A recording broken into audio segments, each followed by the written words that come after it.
Welcome to PAATH History.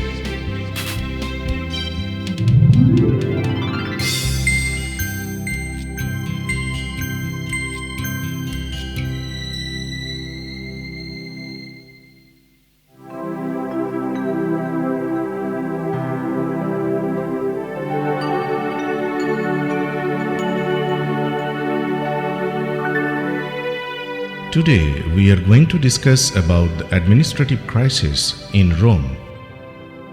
The expansion of the Roman Empire over several centuries had yielded the resources required for maintaining a huge army. By the 2nd century CE, the possibilities of further expansion were exhausted. On the other hand, after Marcus Aurelius, the empire had to pursue a defensive policy with regard to the Germanic tribes. As the pressure of the Germanic tribes mounted, the protection of the empire became costlier.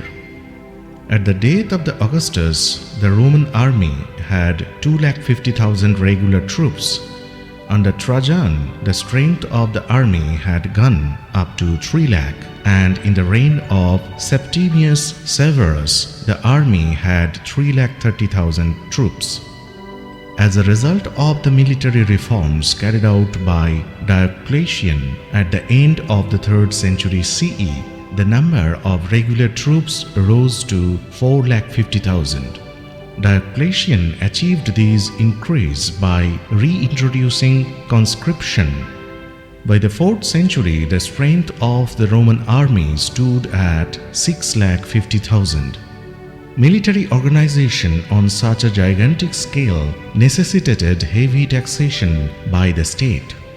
Whereas Roman conquests during the late Republic had allowed the state to exempt Roman citizens resident in Italy to do away with the tributum, the main agricultural tax, new taxes had been imposed in Italy and the provinces during the Principate. Taxation steadily intensified, and in the latter empire, the rate of taxation was 3 times higher than the prevailing at the end of the Republic. A.H.M. Jones has called this high rate of taxation as overtaxation. It is generally recognized that the heavy burden of state taxation was one of the factors which speeded up the decline of the Roman Empire.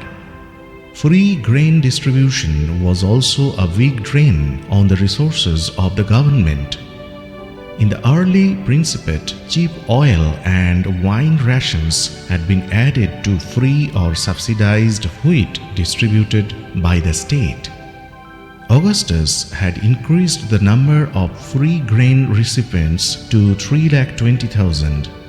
Thereafter, the number was gradually stabilized at about 2 lakh. When the seat of government shifted to Constantinople, free grain distribution was introduced here as well. In the latter Roman Empire, 80,000 inhabitants of Constantinople benefited from this free food distributed by the state. Diocletian's reign witnessed a steep rise in taxation. The collection of these taxes required a large administrative apparatus. To this, we must add the need to have a huge centralized bureaucracy to govern the empire. Diocletian and Constantine had pursued a policy of more taxation and greater centralization in their attempt to overhaul the functioning of the Roman state.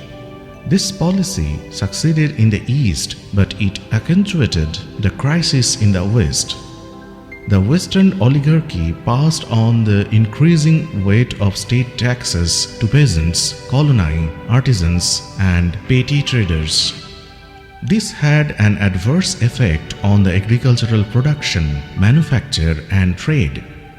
The agrarian economy was the worst affected because it was the main source of revenue. The state tried to ensure that it received the full revenue demand by holding the tax collectors, called decuriones or Curiales, responsible for its realization. In the Principate, the civic administration of urban centers was entrusted to municipal councils called Curia.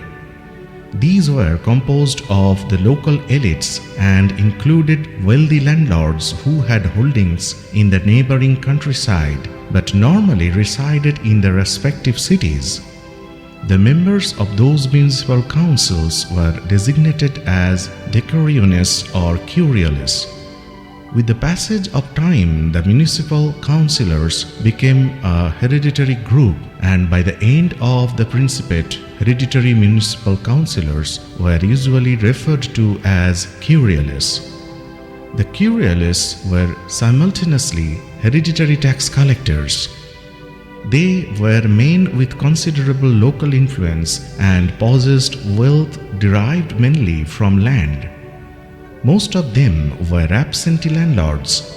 They frequently attempted to escape their own tax liabilities by forcing the less privileged sections to pay illegal cesses. The Curiales also tended to collude with other big landowners in helping them to avoid their share of tax payment. The Curiales had to please their property to the Roman state against the taxes to be collected by them. This practice became prevalent in the 3rd century CE. Diocletian strengthened the hold of the state over the Curiales by tying them to their respective municipalities and introducing legal provisions which made it impossible for these hereditary tax collectors to get away from their responsibilities. A.H.M. Jones has drawn attention to the fact that in the West, the administrative machinery had traditionally been in the hands of the aristocracy. Tax collection in this part of the empire was inefficient, and the aristocracy had been lenient in taxing members of its own class. In the East, the state relied mainly on the local gentry and men of middle-class origin. The state found it easier to exercise control over its officials in the East. Diocletian and his successors were more successful in tightening the system of taxation in the East as compared to the West. As the Western oligarchy became more and more uncooperative, particularly due to its failure to determine the choice of emperors and the subsequent decline of the city of Rome in the administration of the empire, the collection of taxes in the West through Curiales became an awful task for the state. The oligarchy refused to pay taxes and even gave protection to the peasants against imperial tax collectors through the system of patrocinium. This accelerated the process of disintegration in the West. The landed aristocracy withdrew from urban centers and permanently settled down in their country houses, making it even more difficult for the state to collect regular taxes from them. It was a serious crisis that affected the empire. So this is the end of our today's discussion. Subscribe to this channel and like our video and comment. Listen to our podcast episodes. Follow our official Facebook page, Twitter handle and Instagram. For any query, feel free to mail us. For details, see the description.